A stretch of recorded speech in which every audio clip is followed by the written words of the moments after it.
So hello again, everyone. Now we're going to start the policy session, a very interesting session mediated by Queeny Giacone from OpenDot that will see Markus Hatting, textile, and Alex Pazaitis from P2P, which is from our own partnership. So I will give the words to Queeny so that she can start the session. Thank you, Christiana. Hello, everybody, and welcome to the policy panel. Today, we're exploring the transition towards circular and regenerative cities. If we consider the circular economy as a solution that balances economic growth and environmental sustainability, then we need the intervention and the collaboration of stakeholders. As we've seen earlier, stakeholders are businesses that have a key role in implementing circularity. We have citizens, as we will see this afternoon, and right now we'll discuss policymakers. Because when it comes to regulation, it requires political vision, support, and control. And the role of policymakers might be to orchestrate this transition. So in this session, we'll discuss the role and responsibility of these policymakers from a business and citizens perspective. And we'll explore how these two stakeholders could be involved in a decision-making process. Here with us, we have two experts. Let's greet them, Markus Hatting and Alex Pazaitis. Markus, I'm leaving you the floor. Hi, thank you, Queeny. Thanks. Yes, I am Markus from the Textile Revolution. We are a think tank here in Denmark, and our goal and our mission in this life is to push the textile industry towards a sustainable impact or a positive impact on the planet and on the people that inhabit that planet. So that's kind of like the big vision, and we're really far from being where we want to be with this. But we have identified a couple of actors that I guess we will talk a little bit more about. But so we're working with the policy level, and we're working with the industry, where we are measuring impacts of businesses and helping them change their business models and reduce or even make positive impacts on the planet. And then we have a little bit of work with consumers, where we try to make guides and rule of thumbs to in this very busy life, in this busy world, have a better chance of reducing the impact through our clothing habits. So so that's us, and what we really strive to do is that we base everything that we do on data and on solid knowledge, so we don't replicate all or some of these myths that are alive and well out here in the industry. So I guess that's the introduction for me, I guess. Thank you, Markus. What about you, Alex? Hello, thanks for having us here, and really looking forward to the discussion. My name is Alex. I'm from Greece, and I'm a core member of the P2P Lab research collective. That's a research collective that is based in Greece, doing interdisciplinary work around P2P technologies and practices and the commons. I'm also a researcher at the TalTech University of Technology, and with several hats that me and my colleagues are wearing, balancing between research and activism, we're trying to raise awareness, but also document with academic rigor, while actively supporting commons-based alternatives. The P2P in our name, the P2P Lab, stands for peer-to-peer, the protocol for communication transmission that the original version of the internet at least was based upon. In our generation, mostly famous for illegal file sharing, which has a story of its own. But the reason we're focusing on peer-to-peer is as a to encapsulate the sets of technological affordances that we all rediscovered the internet, so that human beings can communicate with each other without predefined roles and hierarchies and create value that can have massive impact in society. However, the relevance of this with policy is that even though our work is technologically informed, the issues that we have to face are most often than not technological, but political. So we do have these new affordances, these new capabilities for people to communicate, to interact, to coordinate their creative capacities and create massive amounts of value that is meaningful to societies, probably in ways that are more sustainable, but this is not a predefined outcome from whichever architecture. So there are political interventions that need to actively support and rationalize these relationships in a way that is meaningful. Thank you, Alice. That's something we'll develop a bit later on. Markus, may I start with a first question for you? Could you develop a bit more what you're doing at the think tank, a bit more about what you co-founded, and also its role towards the policymakers, because as you said, you're working with politicians as well. Right. Thank you. So yes, so we are working with different actors here, and that's like the reason why we started this think tank is that we discovered how bad we thought it was with the textile industry. As you might know, it's an industry that has huge impacts, negative impact on the environment and negative impact on a lot of people. So we focused on the textile industry as a place where we wanted to push forward really, and we have identified these three actors that I mentioned before: the political area, the industry, and the consumers. And what we actually do is that we go and interact with politicians when we're talking about the policy area. For now, we have talked like one-on-one with politicians and commented on proposals and those kind of like more formal things. But what we find is that many politicians want to do something, they want to make a difference, but they are lacking knowledge, right? So if you're a politician, you have a very busy schedule, and it can be hard to be really in depth with everything. And a lot of different industries are complicated, and the textile industry is no exception to this. So being up to date on everything that's happening and what can be done can be really tough for politicians. So what we find is that they really appreciate the work that we do, that we dive down into these policy things, and we dive down into what kind of problems is there in the industry and what can actually be done, like what buttons should be pushed and what can be restructured. So that's what we do in the policy area. And what we find is that in the textile industry, the really big problem is the overconsumption. So that's kind of like the driver of all of these huge environmental impacts that we see, and it's the driver of all the human suffering that we see.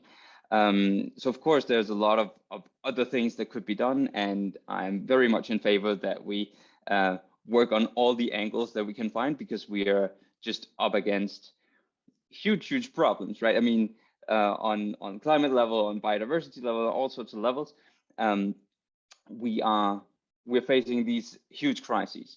So we should definitely work on all possible angles. But what we find is that the business models are really key here, right? So what is driving this overconsumption, which is what is like the engine of the huge environmental impact,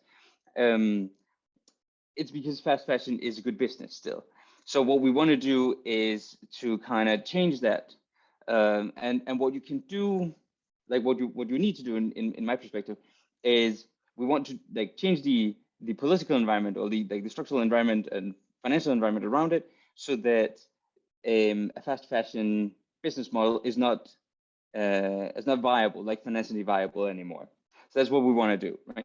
So we want to put all sorts of mechanism in place so that we change the business model, rather than just saying clothes need to last longer, for example, be more durable. Because what will happen then is that a fast fashion company would just continue the same make waste model, but with more durable products. And then we have spent more resources on making it more durable, but it still only lasts like these 8 times or whatever it is before it gets thrown out, right? So we want to kind of change the whole incentive structure, and that, like, to do that, you really need a policy, of course. I mean, that is not something that the technical way or the technological way can kind of do on its own, at least. Yes, I see here 2 difficulties, actually. One is the politician that might not have time to focus and get deep knowledge into things. And so you as a think tank are supporting these politicians in getting this type of information. The second aspect is more related to the support with these new business models. So I would like first to have Alex's opinion about this difficulty that Markus is facing towards politicians. Is it something you're also relating? Is it something that with P2P Lab you're also facing? How could it support policy making, actually?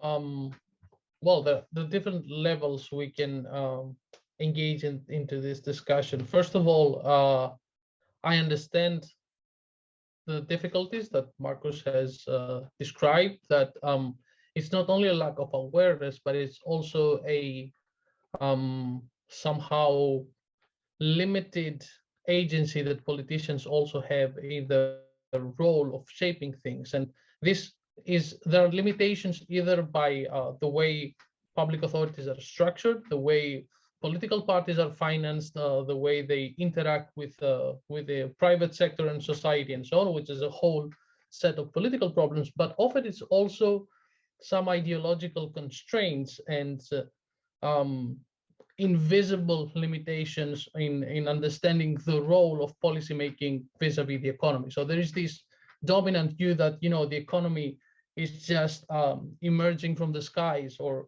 growing from the ground and is taking a specific shape because this is somehow natural. And but there are all sorts of regulations and institutions and governmental bodies that are hidden in the layers of this complicated system that rationalize this type of doing business. As Markus mentioned, fast fashion is a really good business at the moment, but this is the result of several faulty practices that have been established over the course of the last couple of centuries, basically, if we also include precarious labor relations and resource extraction in the global south and so on.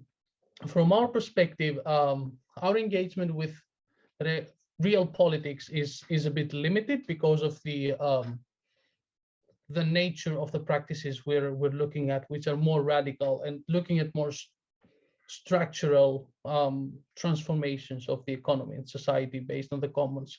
And so it often happens that when we work together with, for instance, local authorities, there is this drive and motivation of the people involved to actually change things. And the struggle is then to find the hybrid models and the creative spaces to implement alternatives, because, as I said, political will alone is not enough to support alternative practices. So, for instance, there might be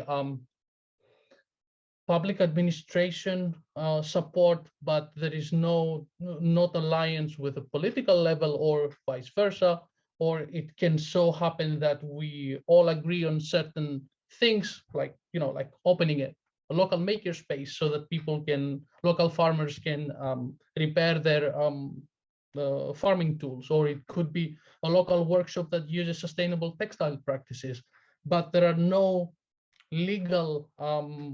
appropriate legal forms to describe this sort of operation.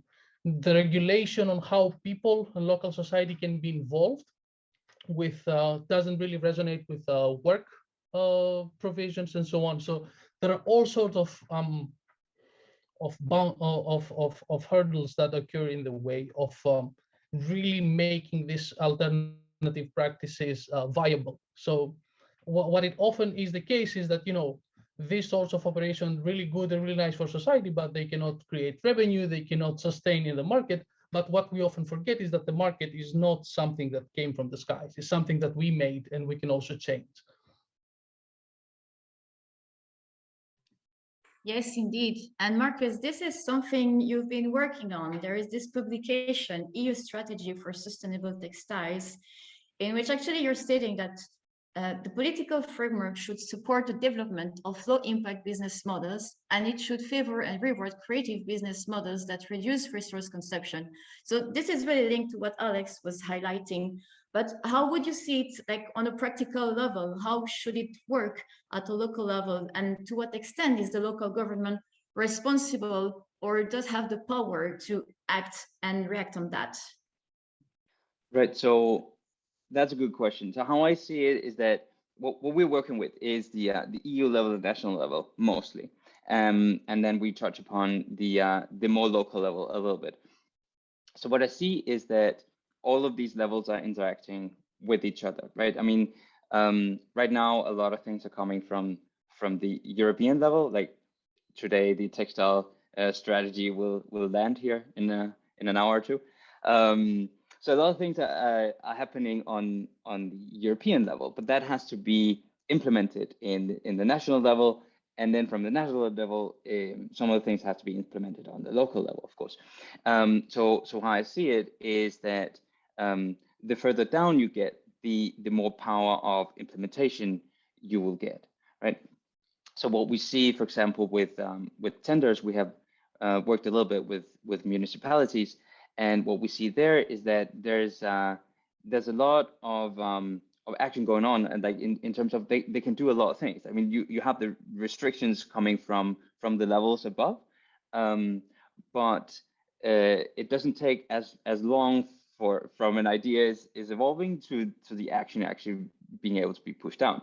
And I see that these even though the municipalities cannot, like on the really big level as the European level can do, can like push an agenda like on a lot of different countries and stuff, they can still push development, and they can still, like through their tenders, for example, say like what we will do on all of our hospitals and all of our, like within our realm in the municipality. What we want to do is reuse textiles in this way, or we want to demand our the companies that supply our clothes to make it in this certain way, or that it should last at least this long. So, and what that does, other than just facilitating this better practice within the municipality, that also push the development within those companies so they can offer that same service out to others.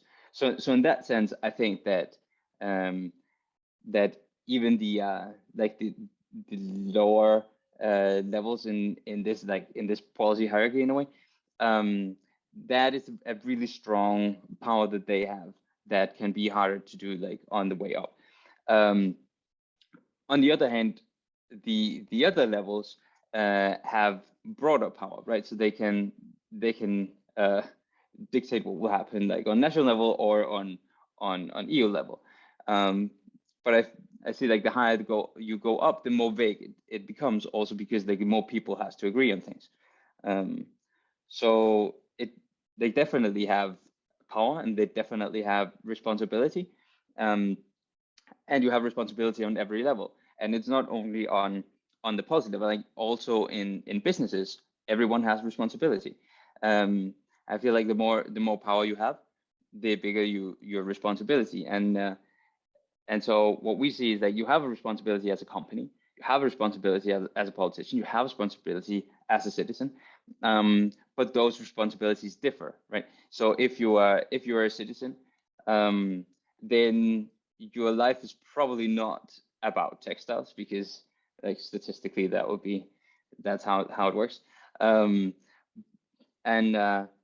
of course your mind is not focusing on sustainability in textiles or whatever it is the whole day. So you manage your life, and you probably have like to pick up your kids, and somebody has to make dinner and all these things. So the capacity for engaging and to take that responsibility is limited, but it's still there. It's still there.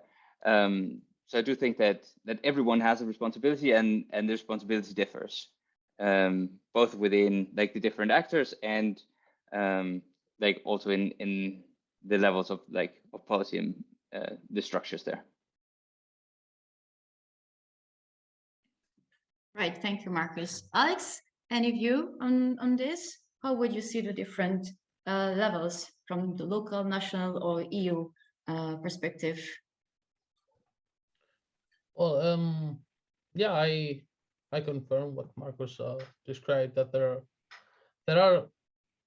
there is agency to shape things and change things in different levels, and we often think of those levels as like a monolith, but we have evidence that the EU alone is already very diverse, but we still have a specific overview or of point of view being quite dominant. So, for instance, we see that research and development projects are creating different sorts of insights on different levels. They're working with different practices. They try to enable different forms of business. But then we have, like the EU fiscal rules that kind of restrain things from the outside.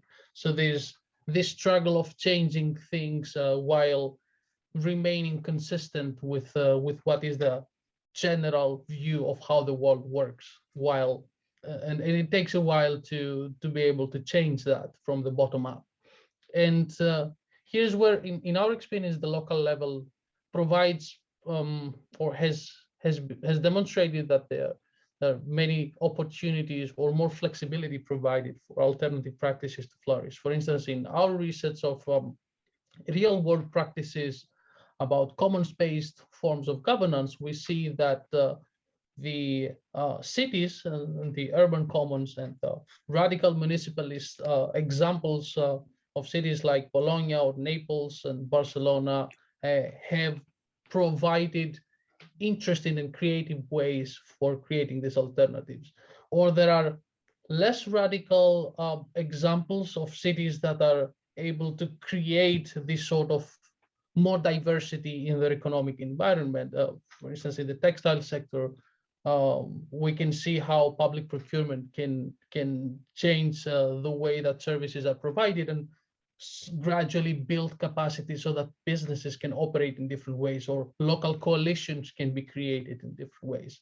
And a lot of this has to do with capacities, with what the local productive sector per se is able to support. Because I agree that there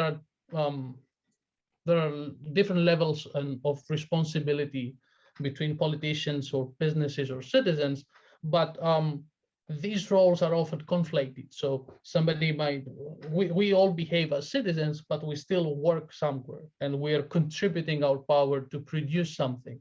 So the more diversity we have in the productive sector in what we produce, the more agency that ordinary people have, not only on what they consume, but also what is being produced in their local area.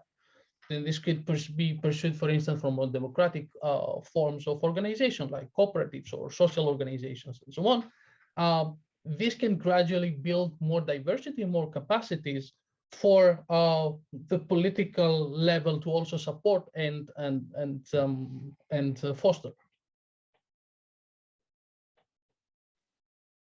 Can I just ask you, Alex? It's just that can we talk a little bit about citizens? It just strikes me to be super interesting what it is that you're doing and how you are activating the capacities of citizens out in the local area, because what I have seen and heard is that it can be sometimes really hard to engage the citizens, and like the story that I told before about like picking up kids and having your own work and all these things.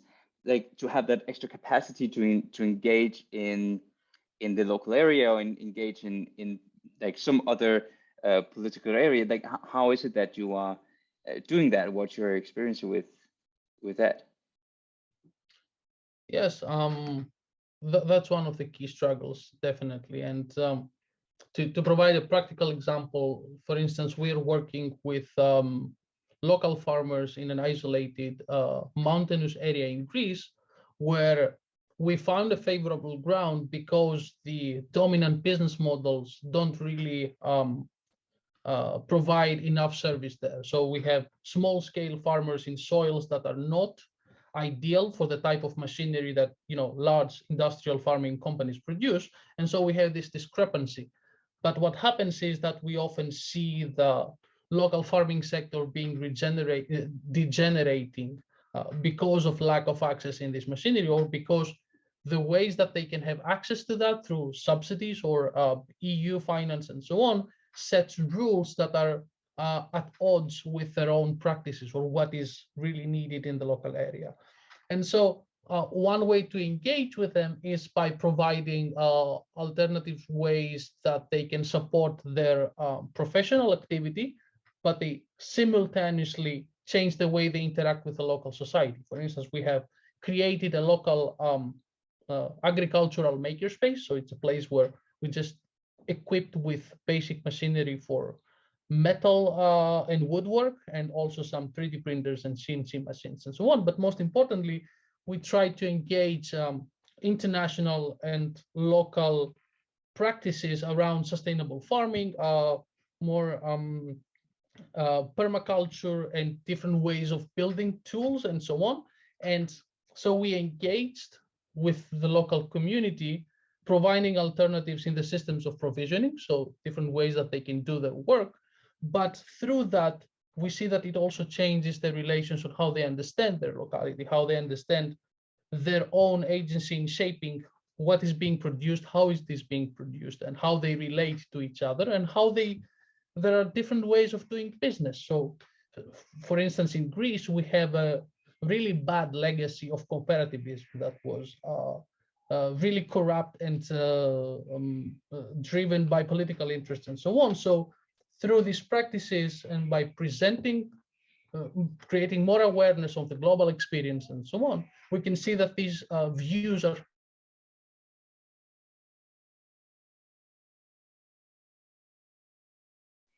That makes sense. So you kind of you start with the local problem, like the local problem that the farmers had, and then you kind of engage them through that problem, but you can kind of like facilitate or turn that into also larger changes, and also like a local engagement in other ways than just the problem that it started with. Is that right? Yes, and the assumption here is that people do what they do either way. If you look, and to give different examples, if we look at the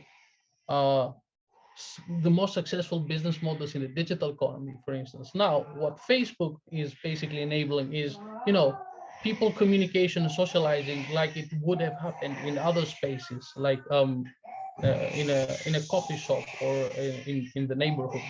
But it's just so the people are driven by different motivations to engage in stuff, but they just need the creative space for them to do so, and the practices that would allow these relations to flourish. And so these initiatives started from your activity and the people, but then how did it work with policymakers or the local authority? Did you get some kind of support, or how did you somehow collaborated?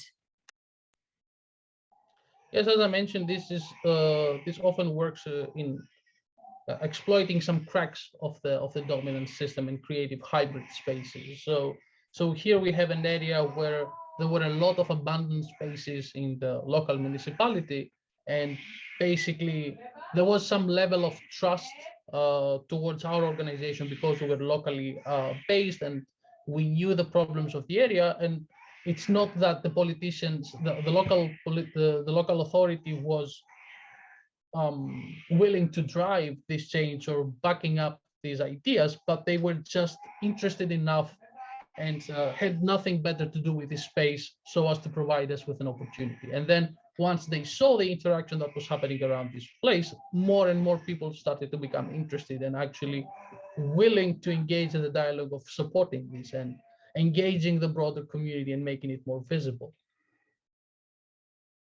Yes, and Markus, when you hear about that, do you see something, how would you connect it to what you're doing with businesses? Because what Alex presenting is somehow new types of business models, low impact business models. Exactly. And so I would find it like super exciting that we can pull from different people's knowledge and create something that hasn't been done before. And that is one of the things that we really need, I think. Like people are investigating or exploring these alternative ways of doing business, and we have to do that way more. We have the dominant make use waste model now, and we really need to explore alternatives to that. And of course, some people are exploring it, and some people are also, or some businesses are also succeeding in these kind of things. But we definitely need to do that more. And I think that again, we have to work on as many angles as we can. And I think that this way of going down to the local level and doing that engagement there, that really makes sense. I also do think that through policy, we have to kind of push the ones that don't really want to change their current business model, and we have to motivate the ones that are engaging and doing a good job exploring these things. I do think that we have to work in different ways. When I look at the textile industry, what I see is that what we can do with legislation and policy would be to move the bottom, right? I mean, so the ones that are doing a terrible job of preserving the planet that we have, we can push them, right? We can make it more difficult to maintain that business model or less profitable to maintain that business model. But for the ones that are engaged and the ones that are ambitious, these directives and these new laws are not really changing anything, because they're so far ahead that they're not challenged by this legislation, by these improved measurements, or like these improved laws and regulations, right? So we have to engage them in other ways. And I see now that the European Union have put a lot of money into this. So if you are a company and you want to engage with this and you want to be in the front line, so to speak, you will be able to apply for these funds in very easy ways and get expert help to kind of improve. And that I find that to be one way of doing it, one way of doing this engagement, because if you do this at the same time, you say like we are moving the bottom upwards, and we are moving closer to pushing these the business models. So if you just stand and wait and do nothing, at some point you will be in trouble, right? Because then it will be super expensive to have the business model that you have. But if you act right now and you push forward yourself, we will actually help you financially to push forward. So I do think that like that those two ways is actually in some ways working, although I do think that it could be more ambitious, and of course, and we could move faster. But that's kind of also what I feel is the role of us as a think tank, and as you know, looking at the environment and the state of that environment. We have to push for getting things to be more ambitious, right? But things are moving a little bit, although too vague, not ambitious enough. Things are moving. Right. And you, Alex, the other way around, did you have a chance to work with businesses, like big ones, and can you relate to what Markus just explained?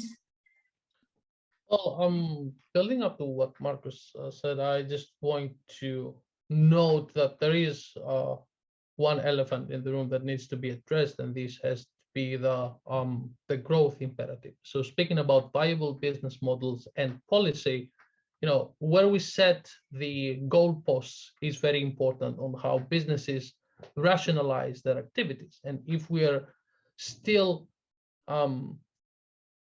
restraining ourselves in an economic system that is supposed to create continuous economic growth, this creates a lot of limitations for the businesses that might want to work otherwise, because this is on national level, this is how the contribution to the national economy is calculated. This is on a cultural level, this is how our idea of progress and prosperity is being influenced, whereas on empirical level, this is often not the case. So one thing that needs to be tackled on every level is that detaching ourselves from the imperative that we need to continuously expand production in quantitative terms, at least.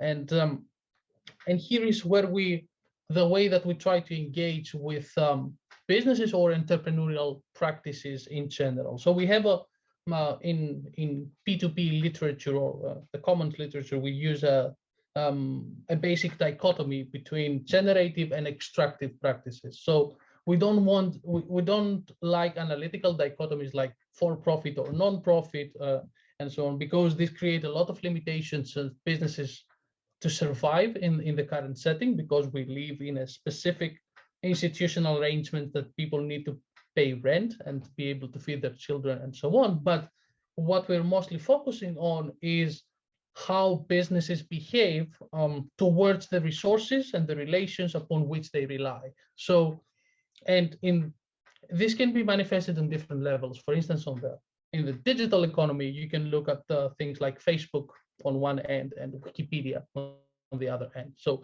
Facebook is building on a set of human sociality, as I mentioned before. This is people engaging and sharing information and creating information and knowledge and connections and social relations together. But what happens in the back end is that we have these practices being monetized through selling attention, data, and whatever.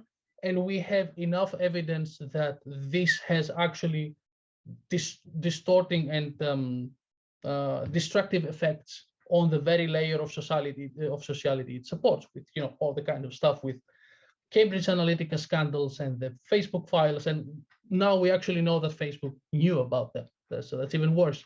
Whereas on the other hand, we have things like free and open source software or Wikipedia, where people engage in the same type of activity, more or less, but we have the products of these being continuously enriching the relations and the resources upon which it relies. A similar example it can be on the physical level if we think about industrial agriculture and permaculture. So different practices that either enrich or depreciate the soil upon which they rely. So in our engagement, we try to create the conditions that would favor generative practices and also limit the effect of extractive ones. So this is as a general framework. Yes, thank you. We now have a couple of questions from the audience. Let me start with the first one, and that's for you, Alex. We're here. Decentralized local neighborhoods is exactly the answer to create the space for transformation. Is that what you mean by open cooperativism? Well, open cooperativism is a concept that tries to merge together practices around peer production and the commons on one hand, and the cooperative movement on the other hand. Simply put, is cooperative forms of productive organization that is producing commons. So you can think about a local cooperative of software engineers that create free software that is then used for educational purposes, or it can be used by the local authority, or it can be used by another cooperative that is building open hardware prosthetic devices for amputees or something like that. So this open cooperativism is about using globally available digital commons such as knowledge, software, or design, and also practices, organizational practices, to adapt them on the local level and create democratic business forms.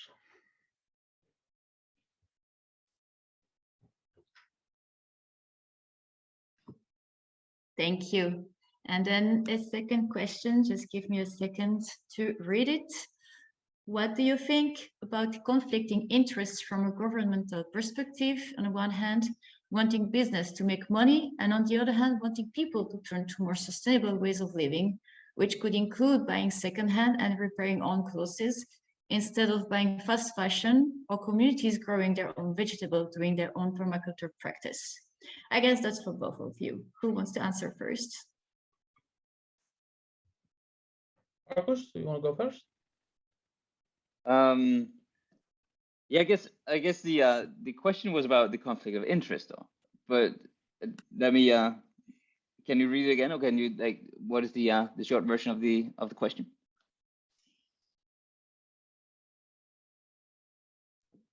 Yeah, so basically the concept is that there is indeed a conflicting interest, because governments would, on the one hand, want companies to make more profit because we do need this money. But on the other hand, we're expecting citizens to be more careful to the way they consume and what they're consuming. Right. So that is speaking directly into what you talked about, Alex, about the growth imperative, right? That we like the government wants to have businesses grow so they can pay more taxes, so we can have a better rating in the GDP, right? Basically in that. And I think that that we are starting to see movements in towards other paths here. I mean, we are seeing movements towards this well-being economy and growth in health and growth in happiness rather than in financial terms or economic terms. And I have seen this as well on European level. That's interesting, because that's kind of setting some sort of direction towards some vague goal. But so I see that could be a thing. I mean, it could be a way of kind of ditching the growth imperative and creating this mindset of can we be happy and healthy, and can we have more time to connect with the people we love rather than to work jobs that we don't like to get money to buy things that we can impress people that we don't really know. And that kind of thinking there. So I am very excited about that kind of mindset going in that direction. I see another attempt that is to try to detach the economic growth from resource consumption. But I do see that it is a really hard sell there. It's at best we are limiting the resources that we spend on our economic growth, and that could be something. But I see at worst it can be used as this smoke and mirrors in terms of greenwashing, and it can be this way of saying don't worry that we are polluting soon. We have this technology that will make like a zero resource consumption, and you can just buy as much as you like, because it's all sustainable and all that, right? And both that it's very hard to imagine that. And there are some attempts, if you look at not the whole supply chain and not a lot of different impact categories, then you can see different ways of doing this. The problem is that you have the rest of the supply chain, and you also have the all the other impact categories. So it is a really hard sell there. Putting that aside, also, I mean, even if we could make these kind of supply chains that are zero impact, would we be satisfied? Like, would we be satisfied with just buying a lot of things that we don't really need? And like now, I mean, in the textile industry, would we be satisfied just having clothes that, like, wearing clothes for only a few times and they fit a mannequin better than they actually fit me? And there's been not a lot of thought to how it's designed and what I can do with it. Would that be enough for us? Also, just like living our lives, and I don't believe that would be enough. So I do think that there are two different problems with that version. That was the long one. Sorry. All right, thank you.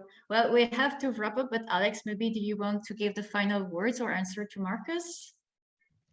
No, I totally agree with everything. It's a really complicated situation to really discuss about incentives when we have that level of disenfranchisement. And I would emphasize this level that we expect people to consume and live better or differently or want different lifestyles when they have virtually very limited agency on what is being produced, especially in the local areas, but most importantly globally. So you know, the spectrum of options is like a really limited spectrum of equally bad options. So we need to increase democratic engagement on the level of production and on the level of decision making before we're able to speak about responsible practices and reshaping incentives on that level. All right. Thank you very much. This was a really interesting conversation. I'll now leave the floor to Christiana to wrap up. Thank you, Queeny. Thank you so much. And also thank you, Markus and Alex, for this very interesting panel. I think it nicely built upon what we had during this morning, because on the one hand, we started with a session on governance, where it was implicit that there are different levels of at governmental levels, but it wasn't really tackled. And it was really interesting to discuss how the European Union actually tries to incentivize and give very vague objectives towards circular economy, but what the problem is when it's translated into more local practices and regulations and what it actually entails. And actually, it was also interesting to see that you brought up the trade-offs and in the involvement of the citizens. How can we find spaces to implement alternative practices that can create alternatives towards the dominant logic, the make use waste logic, so to say, or the growth imperative, but also how can we increase the agency of citizens? And as Marieke said this morning, how can we close in some way the democratic gap? And I think this is also a nice introduction to the session that we're going to have this afternoon, where we are going to focus on citizens to start with, and then afterwards on research. So what would be the role of academia and researchers in general in supporting the green transition.